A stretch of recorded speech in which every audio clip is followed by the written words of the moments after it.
Determine whether the given procedure results in a binomial distribution.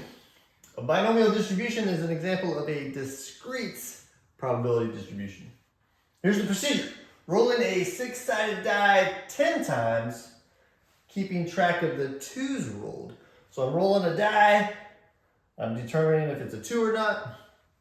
I pick it up, I roll it again, determine if it's a 2 or not, and I do that 10 times. Is that going to be a binomial distribution? Now, to be binomial, it has to follow 4 requirements. The first requirement is that the number of trials need to be fixed. Number of trials fixed. So let's ask ourselves that a trial would be a roll of the die. And I'm rolling it exactly 10 times. So that means the trials are fixed. The number of rolls are fixed. So this is yes. And we let lowercase n represent the number of trials. All right, so requirement number 2. Each trial needs to be independent. So let's ask ourselves, is each trial independent?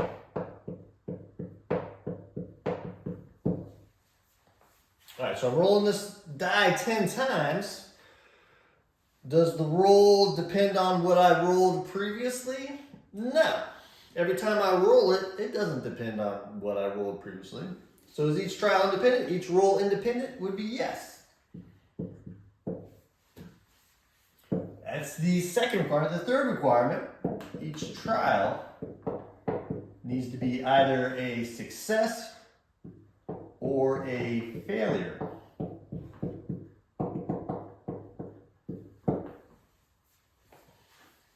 A trial is a roll of the die. A success, since I'm keeping track of the twos rolled, a success would be rolling a 2. And then a failure would be not rolling a 2.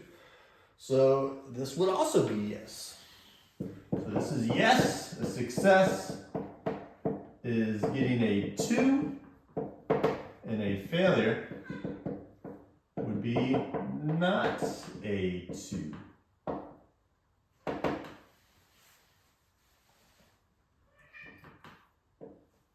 So it follows this requirement as well. And then there's the last requirement. The last requirement is that the probability of success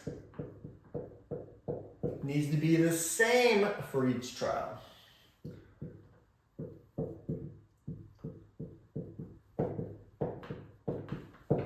Now remember, success is rolling a 2.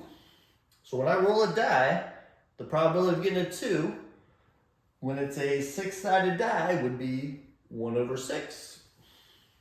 1 out of 6. So this is also yes.